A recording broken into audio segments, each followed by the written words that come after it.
Hi, and in this Dev Diary, we're going to be talking about the different ways that you can play Stellaris Nexus in early access from day one. So in the game, there are a number of different ways to play. First, we have the first few missions of our story mode, which will tell the story of the galaxy up until the start of the fall of the Sin Empire, where our main succession mode begins. We have single-player succession, where you can jump in and play against a variable number of AI opponents. You can set the number of empires you want to play against, as well as the difficulty of the AI. We have a custom multiplayer mode, where you can set up servers for your friends and play the type of game you want to play. And finally, we have our match mode, where you can just jump on and play against players from all over the world. The single-player story mode tells the rise and the fall of the Sin Empire, taking us through their ascendance, their dominance over the galaxy, and ultimately their collapse. Each of our story missions puts you in the role of one of our many factions, gives you an introduction of their mechanics and abilities, and also gives you custom objectives to challenge your knowledge of the game.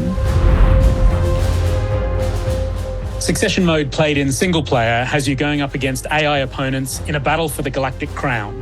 The first faction to prove that they're a worthy successor and gain 100 succession points will be crowned the new Emperor of the Galaxy.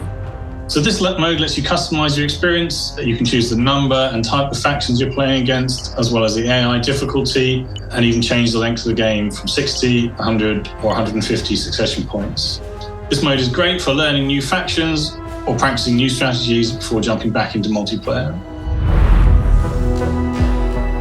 If you want to play Stellaris Nexus against other human players, you've got two options. Custom mode offers very similar options to single player. You can set the number of opponents and game length. Then you can invite your friends and enemies to fill out those slots. The core design objective of Stellaris Nexus was to create a deep and fast 4X game. In order to achieve this, the amount of time that you have to take your turn is limited by a turn timer. The duration of the timer can be customized or turned off completely.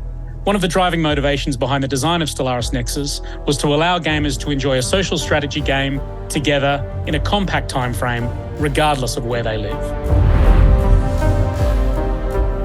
If you want to play against players from around the world, we have a matchmaking mode where you can jump in to go head-to-head against players of a similar skill.